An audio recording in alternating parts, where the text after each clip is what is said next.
July. Somebody has an old directory.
Good morning. My name is Kim Diana Connolly. I use she, they pronouns. I include the latter, they, to normalize its current use. As many of you may know, it was very common many centuries ago to use they as a singular pronoun. And I adopt it as an option for myself at the request of some who are not as privileged as I am in our society and prefer that pronoun, so please feel free to use it with me. I believe my choice to offer it demonstrates inclusivity and ensures that everyone who hears me in person, on the live stream, or watches later knows that we are truly inclusive and an embracing congregation here at UU Amherst. So how's July going for you? It's been going great, and it's a full moon today, so yay! This is my first day back at service since Summer Institute, so I am so honored and excited to be with all of you here. I am wearing a t-shirt that I ordered during our UUA General Assembly when I saw somebody else wearing it. And it says, "Love is an action word."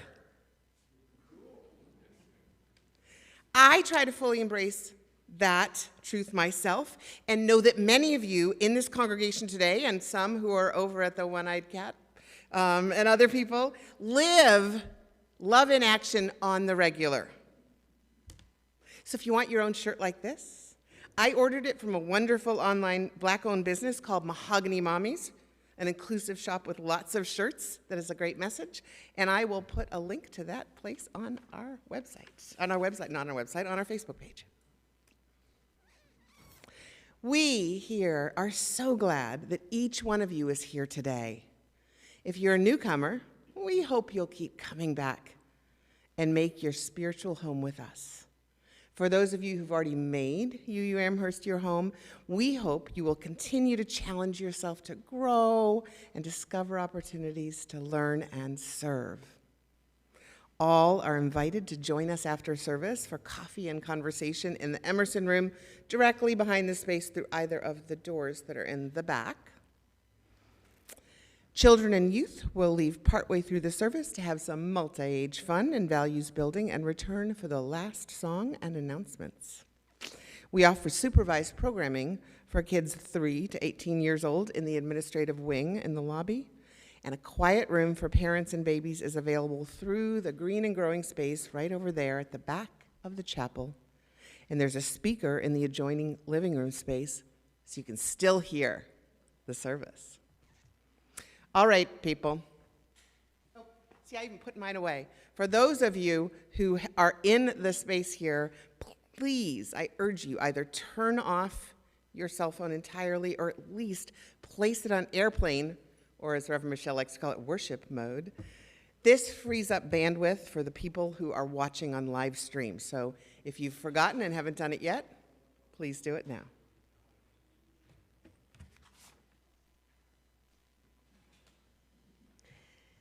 I add my greetings to those gathered in this space and those joining through the live stream and later on YouTube.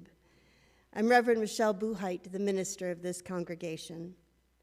My pronouns, which I offer to create a truly inclusive and brave space for all to live into the fullness of their identities, are she and her. Everything about our time together has been carefully crafted to create a cohesive experience. So let yourself be fully present to what unfolds around you and possibly within you. So let's take a couple of breaths and bring ourselves fully into the holiness of community.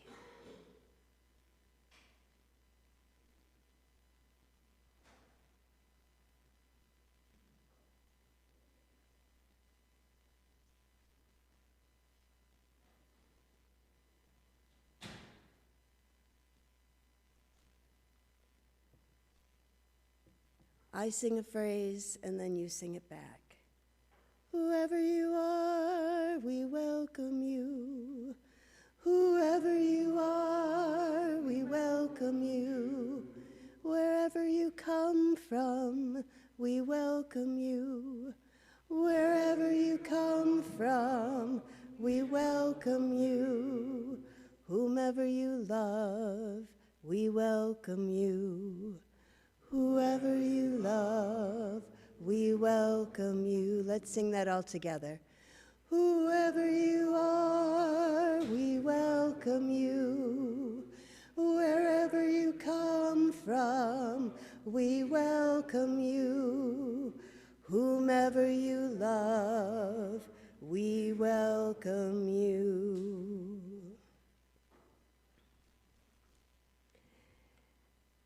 As we gather, we acknowledge that our church is built on holy ground, land that was nurtured and built and cultivated by those who occupied it before us.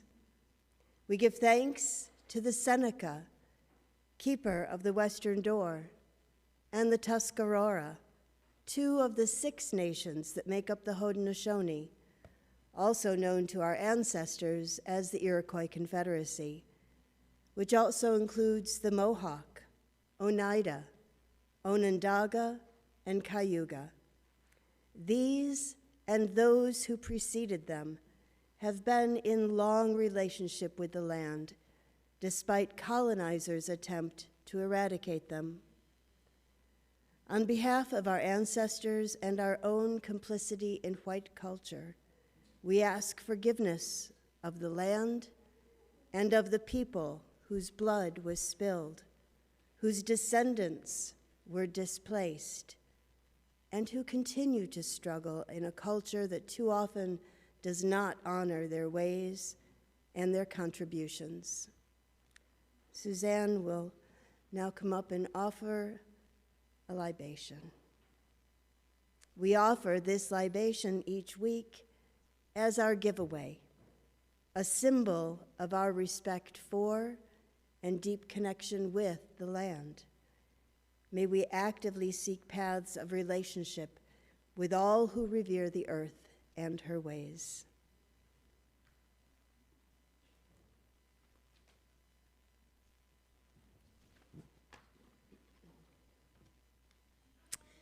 It is our custom when we gather to light a chalice. The chalice is a cup or vessel that symbolizes the gathered community, and the flame represents the spark that each one of us brings to represent the light of truth, the warmth of community, and the fire of our commitment to bring more compassion and justice to our world. Today, we light the chalice with these words from actually one of my friends, the Reverend Leslie Takahashi. And so we're going to light it. All that we have ever loved and all that we have ever been stands with us on the brink of all that we aspire to create: a deeper peace, a larger love, a more embracing hope, a greater generosity of spirit, a deeper joy in the life we share. Please join us in our chalice lighting response. We gather this hour as people of faith, with joys and sorrows, gifts and needs. We light this beacon of hope, sign of our quest for truth and meaning, in celebration of our life we share together. Our song of intention this morning can be found in your gray hymnal, page number 128, For All That Is Our Life. But the lyrics will be projected up front. Please rise in body or spirit as we sing.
You may be seated.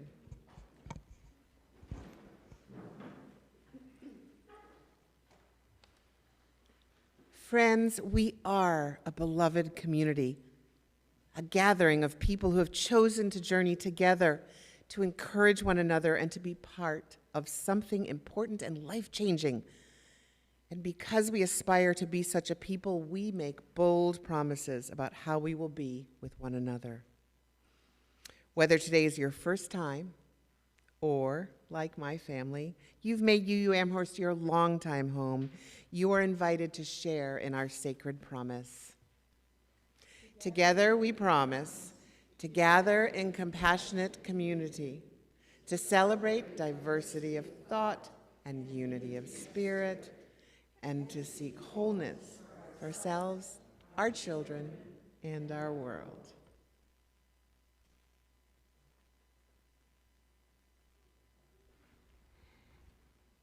Each week, we bring our whole selves into this space made holy by our presence together.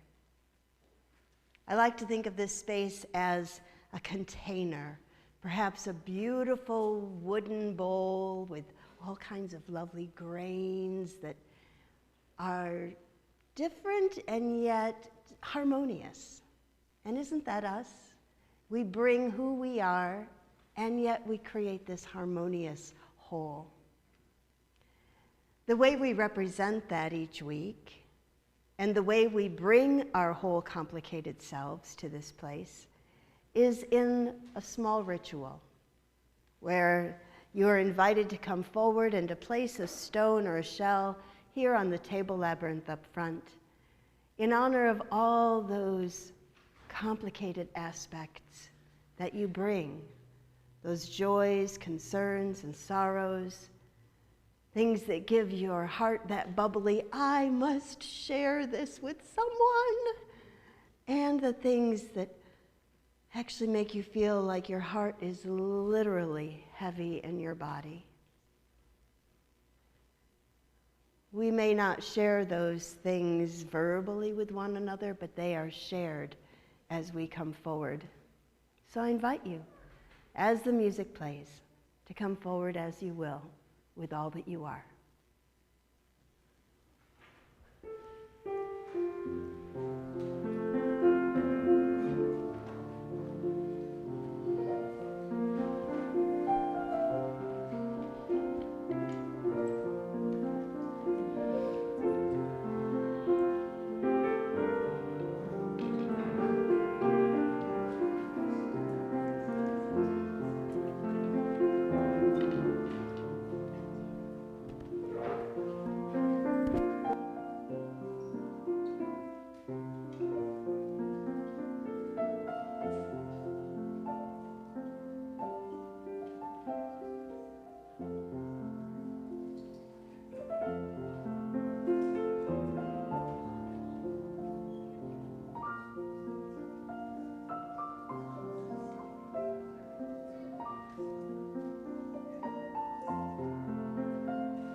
I place a final stone in recognition of the joys, concerns, and sorrows of those who are participating online.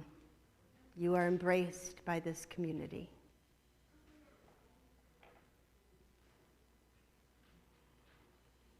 As we breathe in and breathe out, we expand our circle to include those who may not be present, but whom we carry in our hearts.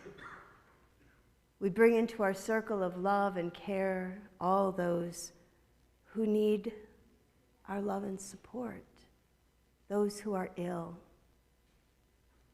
those who are in pain, either in body or spirit, those who are lonely, those who are overwhelmed,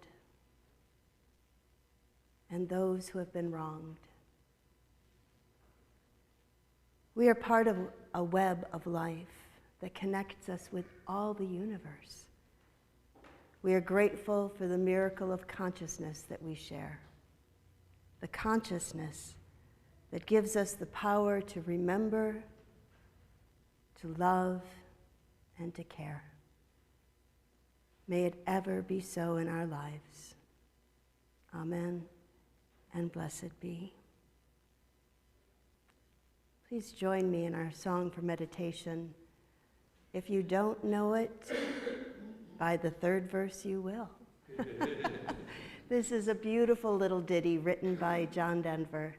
And so let's just share this together.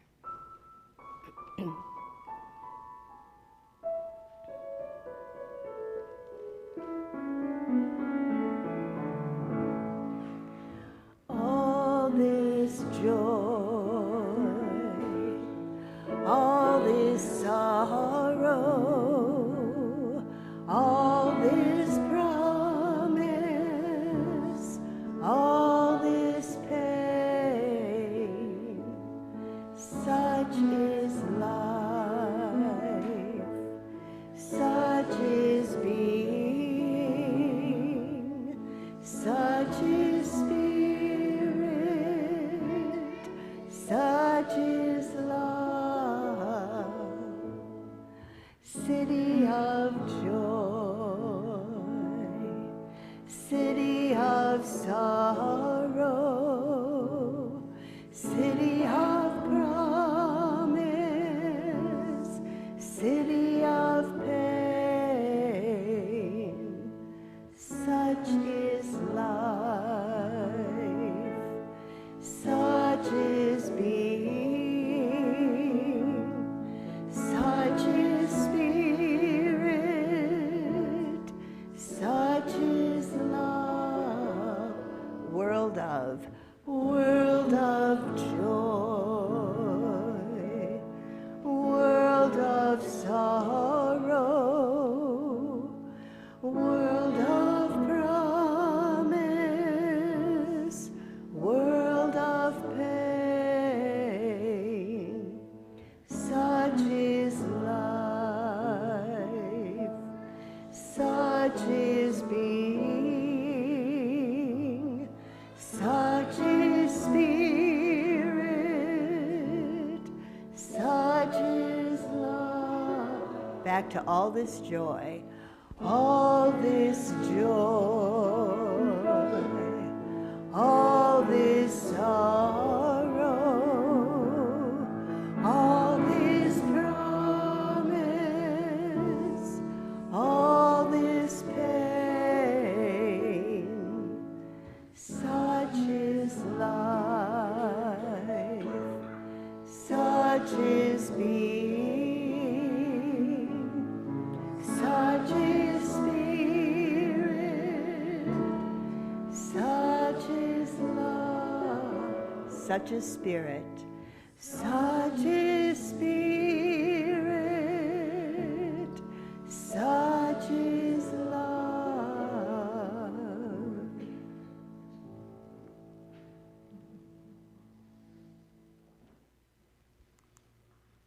And now for a story. It's been a little while since I've shared a story in the service, and this one is a retelling from a story from Africa.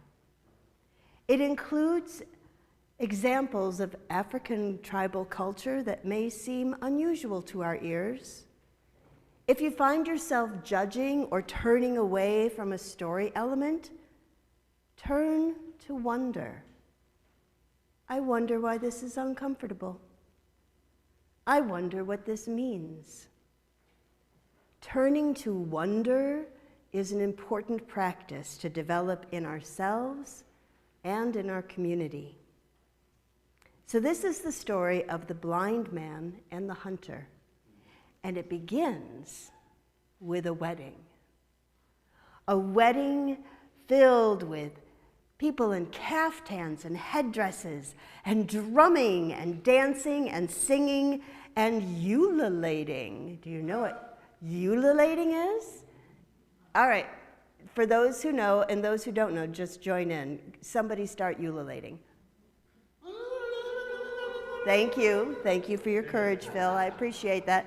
I still have just enough laryngitis that I didn't want to go there.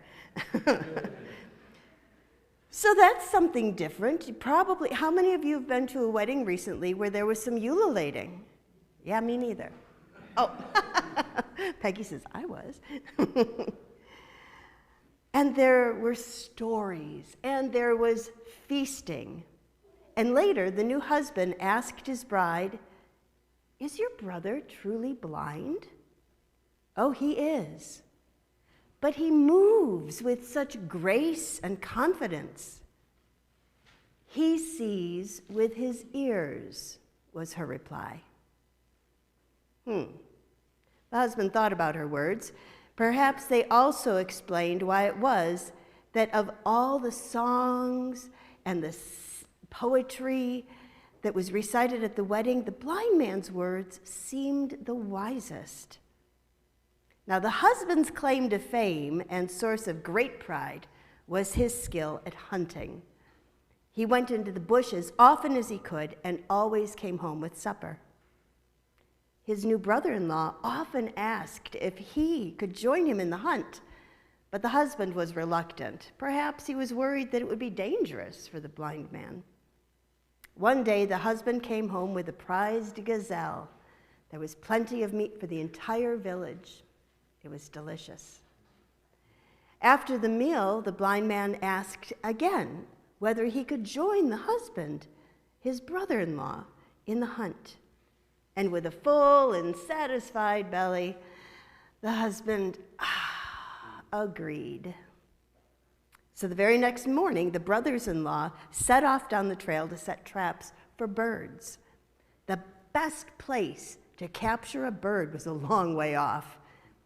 After they had been walking for some time, the blind man suddenly tugged on the hunter's arm and whispered, "There's a lion." "Where?" "A little ahead to our left. But it's sleeping. We'll be okay." Sure enough, they hadn't gone much further down, and when the hunter caught a glimpse of the large buff-colored mound expanding and contracting, maybe purring. And of course, that was the lion. Once they'd safely passed it, he asked, "How did you know the lion was there?" And the blind man shrugged. "I see with my ears." An hour or so later, they arrived at the place where the hunter suggested placing the traps. He set them out, and had any one of you been watching, you might have noticed that he took better care to disguise his own trap than he did with that of his brother-in-law. The next day, they headed down the trail to check the traps, and after they had walked a ways, the blind man tugged at the hunter's arm again. "There's an elephant." "Where?" demanded the hunter, a little, more than a little, annoyed. "Up ahead and to the right. It's found a water hole. We need not worry." Sure enough, they walked a little ways, and there down the trail to their right was an elephant. And once they had safely passed it, he asked, "How did you know that the elephant was there?" And again, the answer was, "I see with my ears." They walked on, and even before they had arrived at the traps, the blind man shouted with exuberance, "Oh, we've caught some birds!" The hunter ran to his own trap first. He had caught a small gray bird. He released it from the trap and put it in his pouch. As he approached the blind man's trap, his heart beat faster and his head began to spin with jealousy. The blind man's trap held a dazzling bird whose long tail feathers were a rainbow of colors. And quickly, the hunter grabbed the bird and with a little sleight of hand, poof, poof, he gave the blind man the gray bird and he put the rainbow bird in his own pouch. As they walked home, the hunter began to think about his wife's face and how it would light up when he gave her the beautiful bird he had captured. And thinking about his wife made him recall his wedding, the dances, the songs, the poetry, and again he thought about the wisdom of his brother-in-law. And it suddenly occurred to him that here on the trail was his opportunity to learn more from this sage. And so he said to his brother-in-law, "You are so clever. Tell me, why, when there is so much beauty in this world, that there is also hatred and war?" It was a few moments before the blind man answered, and then he said, "Strife and wars are caused by the kind of dishonesty and greed that you have just displayed." Gulp. The hunter searched for words to explain his actions, but even the excuse of taking the bird for his wife's sake felt really shallow.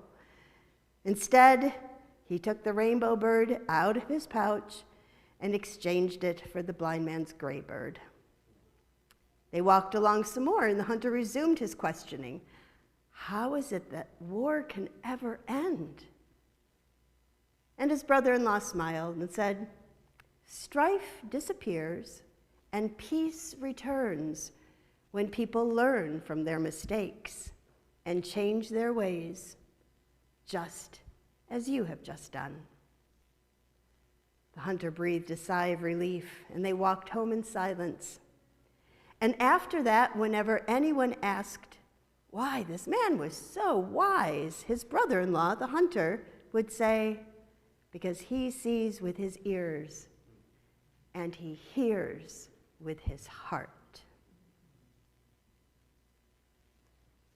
Everyone breathe out with a sigh. We're now going to invite children to go to their programming. You'll be following Linda Joy, who's waving her hand. Thank you for the cue. And so let's sing them to their programming. Go in love, our hearts go with you. Go in joy, our hopes go too.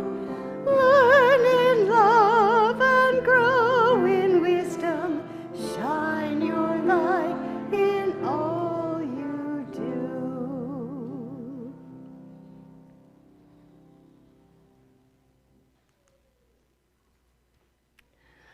As long as we're, just hanging out together for a minute, let's engage in a tiny spiritual practice. It's one you do all the time.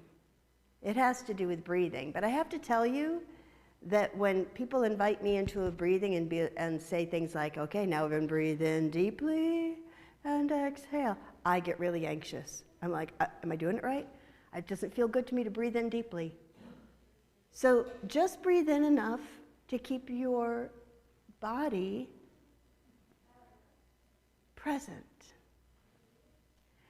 But I'm going to ask you to do something with your hands, where as you take the breath of your choosing, of your own breath, don't borrow someone else's.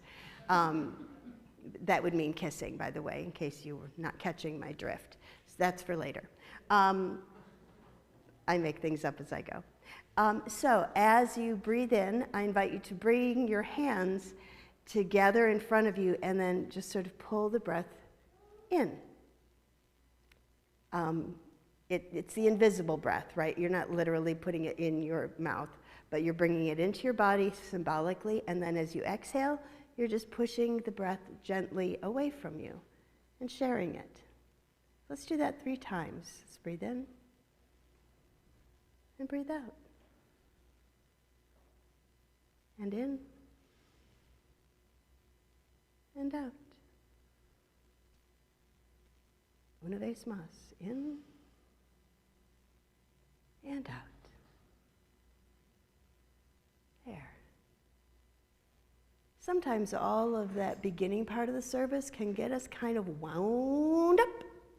And that's an invitation to get back in your body. I have to remind myself all the time to get back in my body. I get all caught up in something on the news or something someone tells me or I experience, and it's easy for me to get out of my body and into my head, where things go round in circles on that little hamster wheel.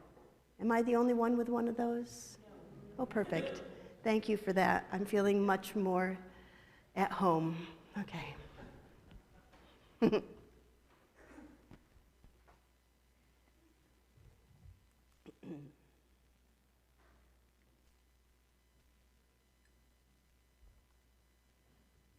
I forgot.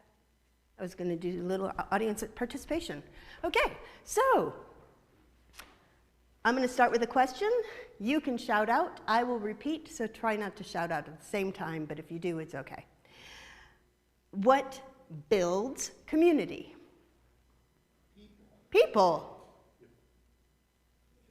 Trust. Respect. Friendship. Presence. Values. I heard another thing. Love. Listening. No, let's not do that. Yes, listening. That's all awesome. Great words, great concepts, and we try to embrace those all the time, I believe. But I wonder if we forgot just one thing. And that, I think, is working for something greater than ourselves. Now, I know we've done this as part of this community. So what are some ways or projects where we are working or have worked for something larger than ourselves? Food pantry. Living Green Festival. Oh yes, Living Green Festival. Education. Caring for one another. We take that out in the world, right? Compassion circles that we've been inviting folks from other faith communities to be in our space and have hard conversations in a compassionate way. Insight lectures, thank you for that. Okay, you've done good. You all get A's. Okay, so for many years, I worked in community theater, which meant there were no professionals, aside from the technical director and the artistic director, who were responsible for the production and for the well-being of the cast and crew. Everybody else, cast and crew, was a volunteer. And aside from the occasional grumble that they were all volunteers and just there to have fun, to which I would reply, it's only fun when it's good, so learn your lines. Which may have been said exactly like that. But we were all focused on one goal, the production. Everyone had a job to do, and that job served the production, the larger thing to which we were all dedicated. Yes, friendships were formed, occasionally awkward backstage romances, but generally, everyone was there to work really hard for long hours to make the best production that we were capable of, to stretch themselves and their abilities. And by and large, I will say, I think they had a pretty good time doing it. It was enriching and satisfying, and when it worked well, it was even fun. Working for something larger than ourselves has the happy side effect of building community. Hold that thought.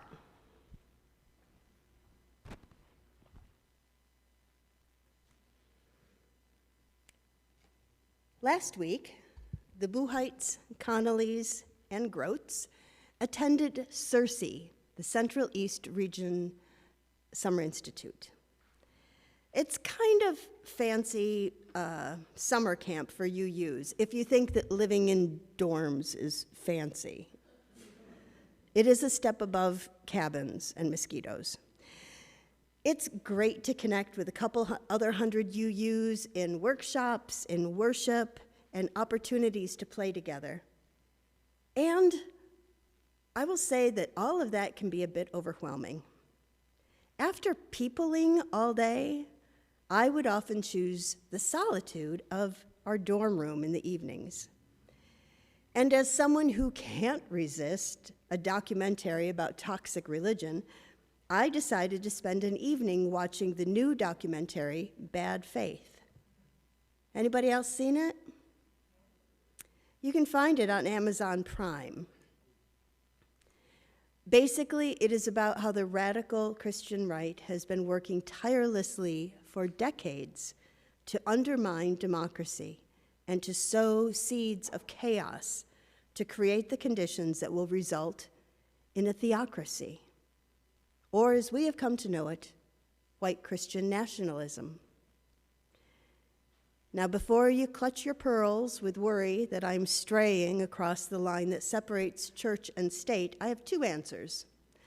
White Christian nationalists have snatched up that line and woven a noose for Lady Liberty. And, relatedly, they talk smack about us liberals, and so let's tell the truth about their tactics. We can love the individuals, but there is no room in our UU values to love that kind of theology or tactics, which, oh, by the way, have been codified in a certain very public 922-page document, Project 2025, or I guess it's been changed to Project 47 now for the person who hopes to be the 47th president. I'm going to continue calling it Project 2025. So buckle up, beloveds. Today we are transitioning from meek and mild to loud and proud.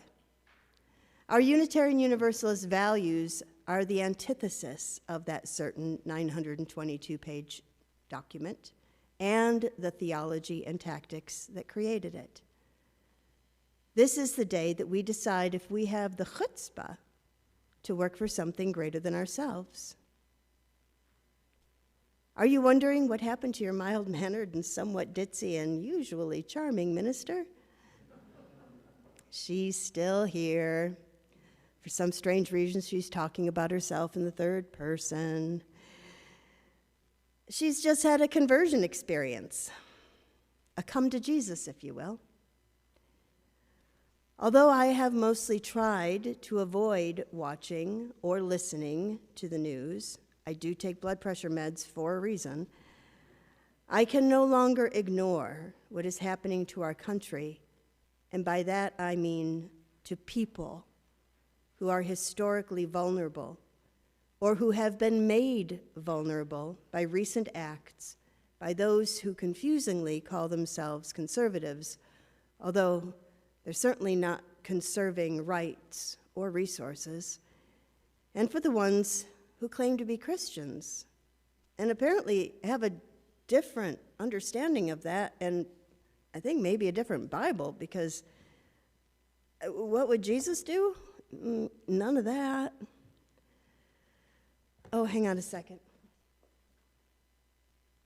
I meant to make a quick call. Yeah. Don't you love it when you're about to make a call and you receive a call? Guess who forgot to turn off her phone? Okay, good. So, hello? Oh, Reverend Parker? Reverend Theodore Parker? transcendentalist, Unitarian preacher, and abolitionist, one of the secret six who funded John Brown's raid on Harper's Ferry. Oh my, this is such an honor, sir. What a surprise. Wait, you've been watching the service so far on YouTube? Well, I'm not surprised. You were always well ahead of your time. Why, yes, I have heard that you were known to preach with a loaded gun in the pulpit. In fact, that feels a little awkward to 21st century UU sensibilities. Were you really that concerned about your safety? Should I be afraid of speaking out? Should my congregation be afraid? Oh, yes, I see. I understand. I understand that you were concerned with the safety of those who had escaped slavery and were taking refuge among your congregation. Oh, yeah, I've read about your passionate exchange with Millard Fillmore. Maybe we can talk about that another time. Oh, I'm so grateful for your call and for your confirmation of my actions here this morning. We must confront powers and principalities that would inhibit freedom and do evil in the name of good. Thank you, sir.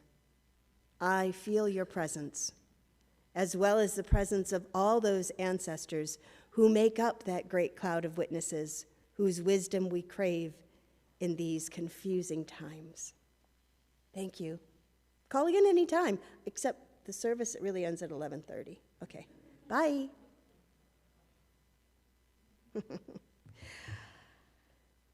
Wow, Theodore Parker, great Unitarian thinker and rabble-rouser. We happen to have one of his benediction prayers in our teal hymnal. And you know what that means. It's time for a song break. So Gregory will play it through once, then I'll sing it, and then we'll all sing it together.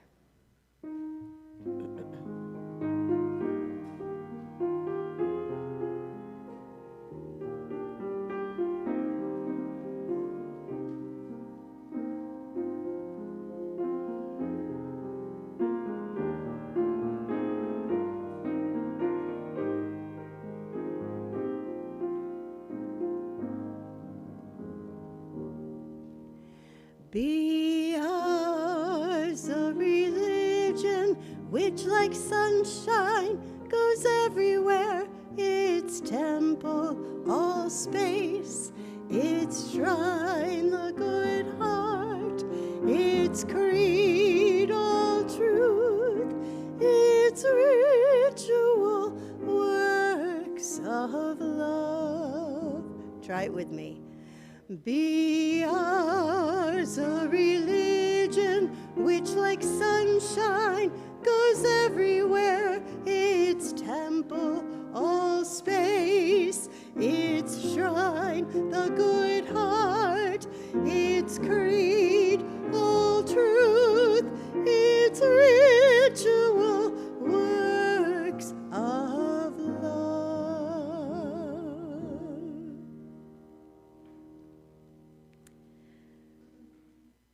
I wonder what ancestors you would call upon to gather the courage to transition from passivity to being a prophetic voice. Maybe that's your takeaway today as you drive home. What ancestors would I call upon? And recognizing that ancestors, I don't think I'm related to Theodore Parker.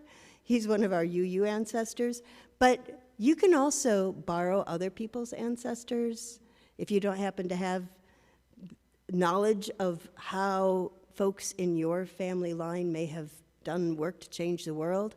I also believe that not only historical figures, but figures of fiction are excellent ancestors to call upon. And of course, all descendants, that's y'all, eventually become ancestors. And I've preached in years past about how we can become worthy or good ancestors, those to whom our descendants will look and call out to for wisdom and guidance. I think about this all the time. Of course, I thought about it as a mother, but as a grandmother, the timeline is suddenly more urgent. How much time do I have to impart to my grandchildren what I have learned? Will they call upon my spirit, their memory of me, when they have hard decisions to make or moments to celebrate?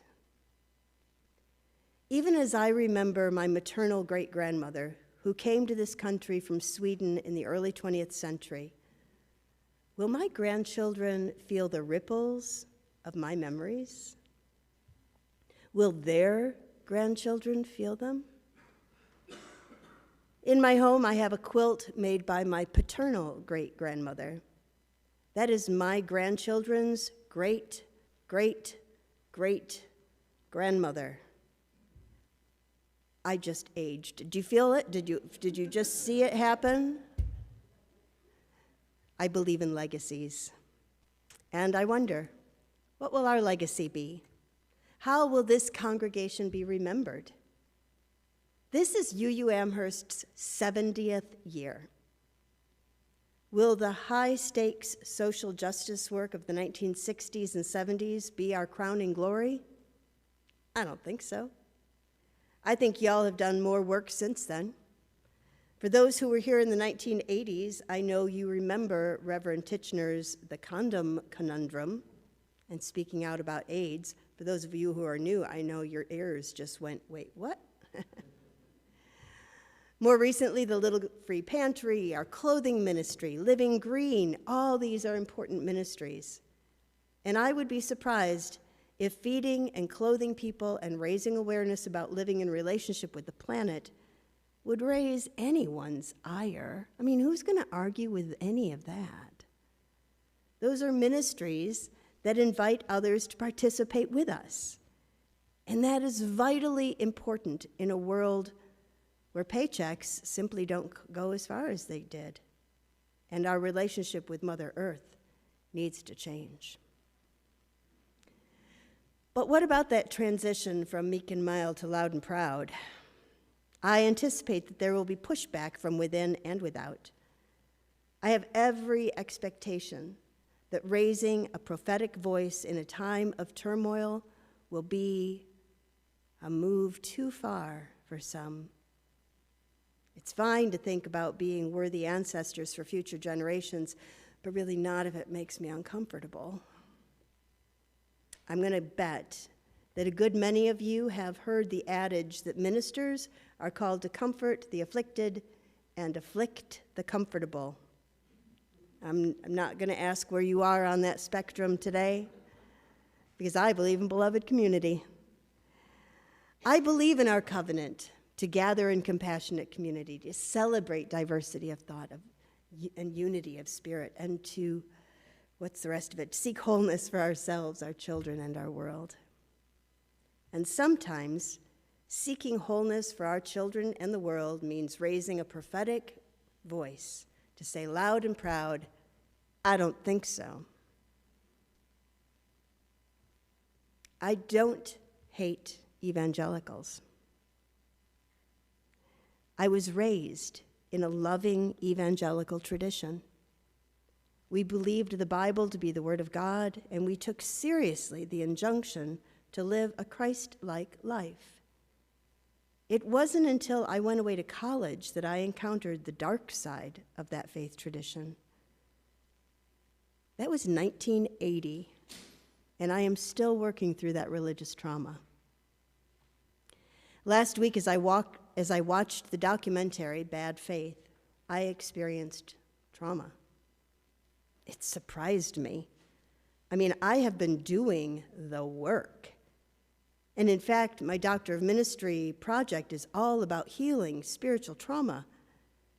Yet when the documentary showed students in the dining hall of Bob Jones University, I was right back in that space.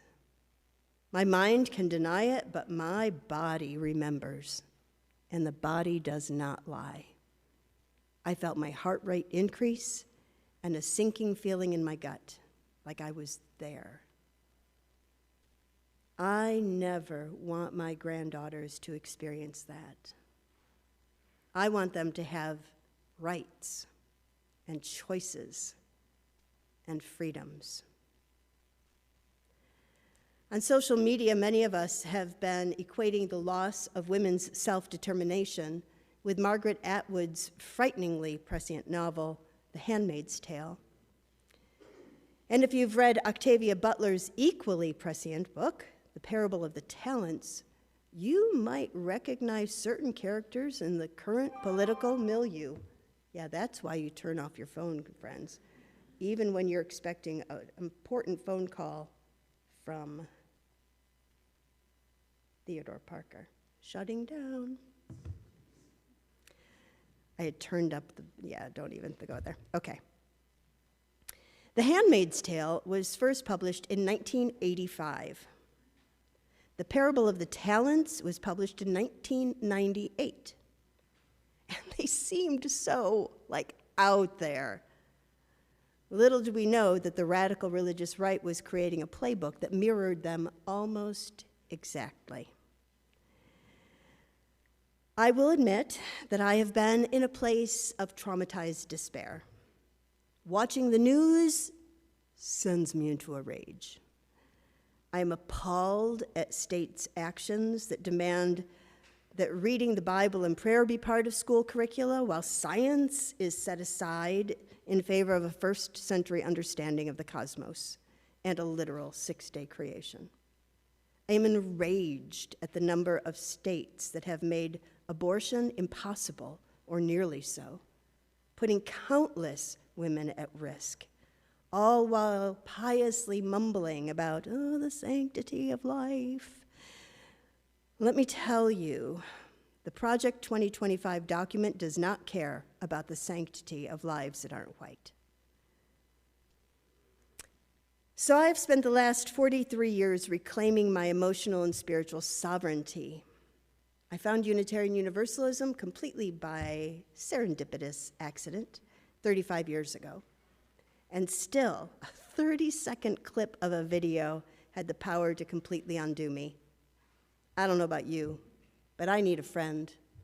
I need a powerful friend who can help me raise my prophetic voice. I might have someone in mind. Right back.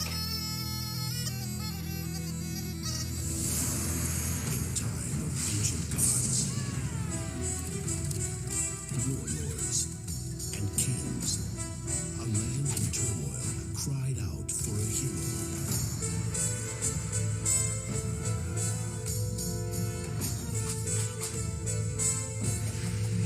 I can do that. She was Xena, a mighty princess forged in the heat of battle. The power, the passion, the danger.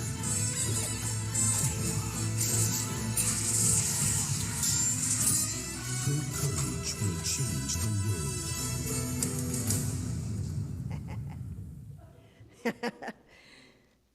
Who doesn't need a warrior princess to help in times like these? And yes, that was an excuse to bring my Xena cutout to church. And I repeat, who doesn't need a warrior princess to help in times like these? For those of you who watched the TV show in the 1990s, you know that Xena was fiercely loyal to her friends and fearless in confronting bad gods and bad guys. Xena was on the side of the vulnerable and friendless.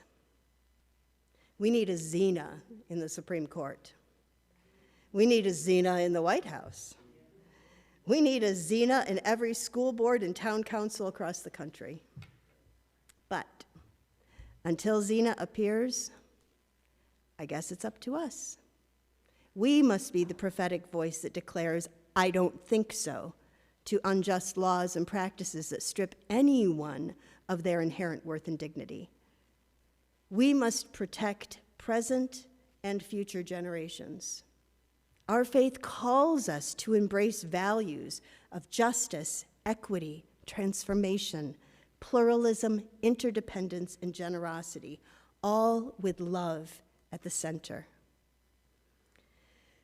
Now, should you decide to read a certain 922-page document produced by the Heritage Foundation, I urge you to keep asking yourself the question, is love at the center of these proposed challenges to democracy? Is it love that curtails women's autonomy and access to health care? Does love require that all set aside our reason and rewind human advancements to a first-century understanding of the cosmos? I don't think so. Working for something larger than ourselves has the happy side effect of building community, a community of fierce hope and connection. It's true. Some of our ancestors, ones like Millard Fillmore, who was a Unitarian, were afraid to push back, to push boundaries, and we learn valuable lessons from their reluctance and fear. And then there are ancestors like Theodore Parker, who preached and lived their convictions and demanded rights and a better life for those who had no voice. This is our moment. Unitarians and Universalists worked for a better world. And when they joined to create Unitarian Universalism, that work was amplified. And we are learning in a very visceral way that the work continues. I mean, there's just no, well, that's done. What's next? Sometimes it can feel like it's all too much. And that, my friends, is a threshold, an opportunity to move through that doorway to despair or to charge through it like the love warriors our ancestors taught us to be. In a moment, we are going to sing a song, unless I'm going to actually have you skip past the video on that. A song by Holly Near. It's found in the Gray Hymnal, number 170. I'm just going to launch past that. There we go. We are a gentle, angry people. It was written as an anthem for the LGBTQ plus community in response to the assassination of the mayor of San Francisco and Harvey Milk, who was a city, not council person, I forget. Supervisor, thank you. And so the song emerged literally as people were walking down streets. Holly Near it came to her. And by the end of the march, she had several verses already penned. Today, as we embrace our identity as people of faith whose center is love, but whose reach extends to all aspects of life that need our redeeming message of hope, kindness, and a respect for the earth, may we sing these words with conviction and the promise that we will also earn our place as good and worthy ancestors. Please rise and bow to your spirit as we sing together.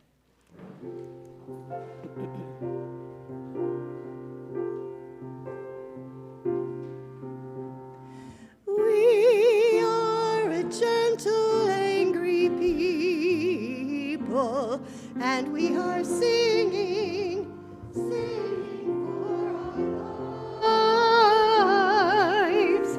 We are a gentle, angry people, and we are singing for our lives.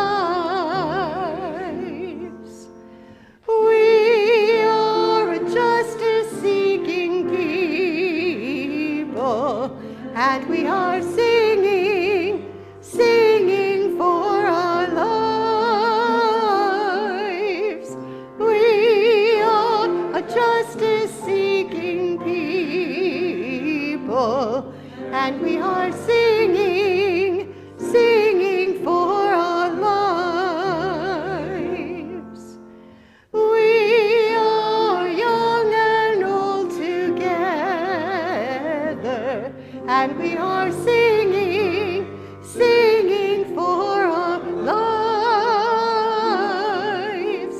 We are young and old together, and we are singing, singing for our lives. We are a land of many colors, and we are singing, singing for our lives. We are a land of many colors, and we are singing, singing for our lives. We are gay and straight together, and we are singing, singing for our lives. We are gay and straight forever, and we are singing, singing for our love. This is a new verse. We're all in this together. We are all in this together, and we are singing, singing for our lives. We are all in this together, and we are singing, singing for our lives. Last verse. We are a gentle, loving people, and we are singing, singing for our lives. We are a gentle, loving people, and we are singing, singing for our lives. Please be seated.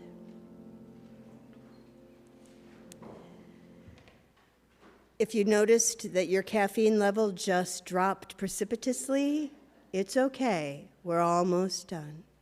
You can re-up, or whatever one does. Making time in our service for an offering of gifts and pledges is an act of faith. It's an opportunity for us to acknowledge the good and the hardships in our lives. You see, this congregation exists because of you.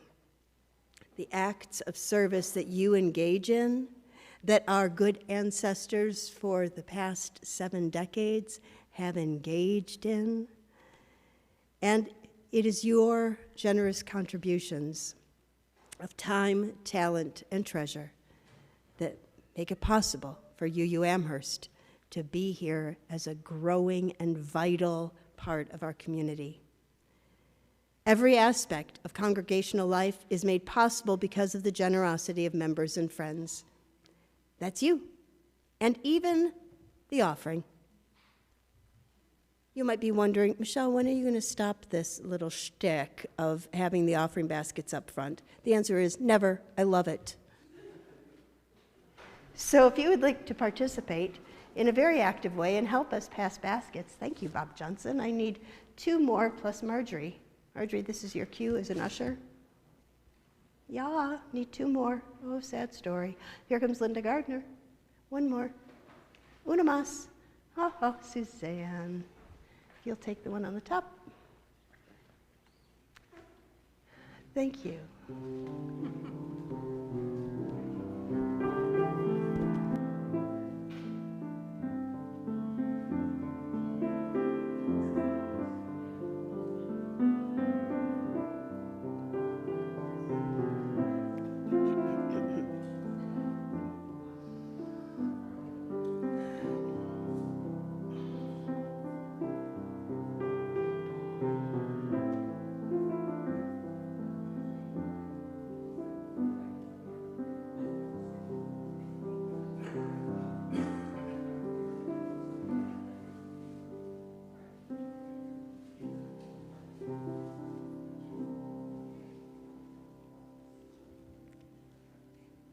So Marjorie, you'll just receive everybody else's. You don't need to bring them back up front.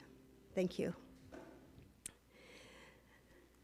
We began our service with the lighting of our chalice, a symbolic act to remind us that each of us is a spark that creates the flame that we bring to this community that embodies the light of truth, the warmth of community, that friendship, and the fire of our commitment to bring more compassion and justice to the world.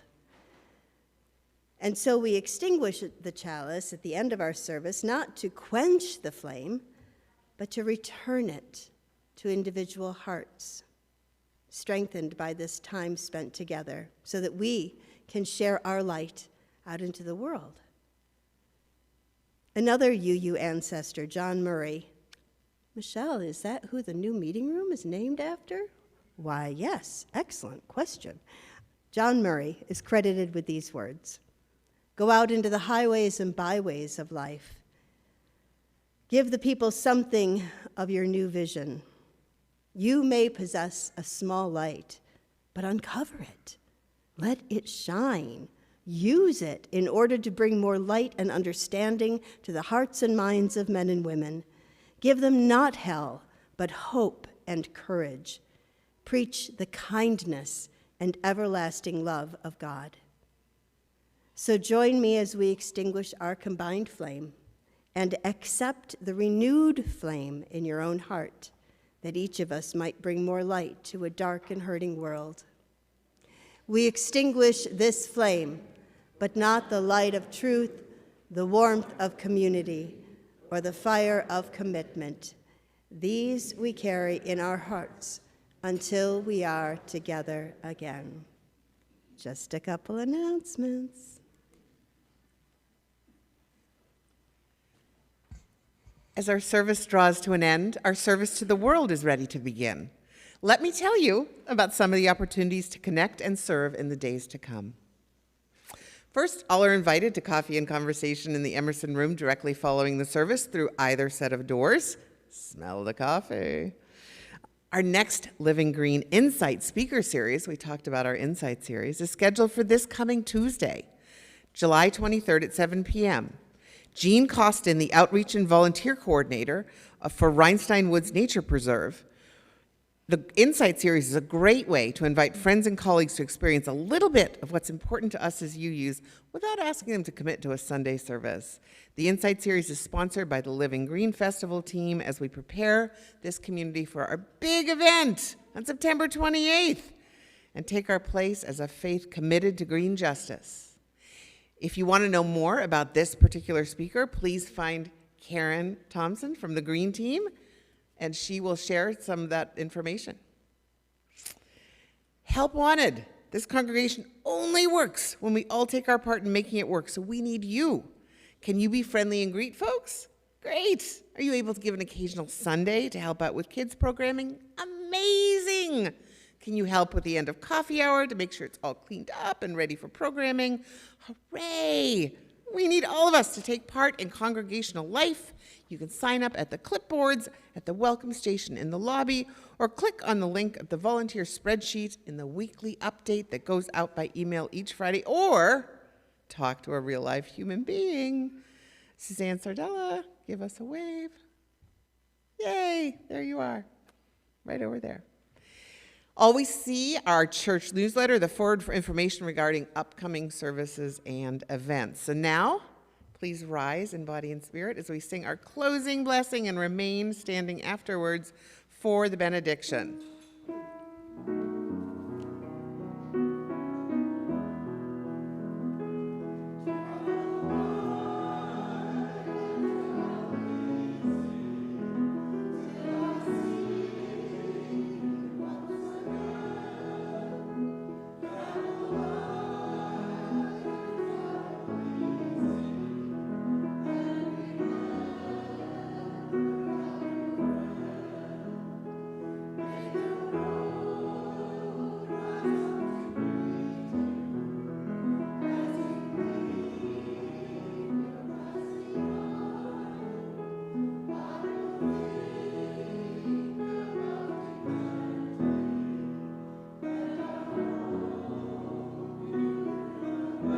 Turn and sing to one another. Travel light and travel easy till I see you once again. Travel light and travel easy, and remember I'm a friend. Our closing blessing today comes from the martyred LGBTQ rights good ancestor, Harvey Milk. I know that you cannot live on hope alone, but without it, life is not worth living.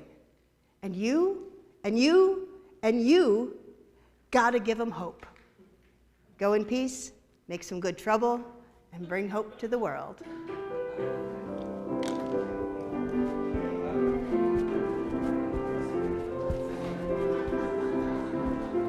Oh my goodness. Hey, Pear. On the move, they're on the move.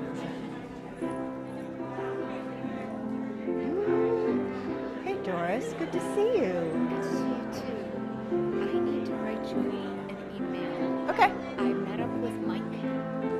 Mike is transitioning, did you know? I had no idea. It's a surprise to me too. So, I have a lot of news to share.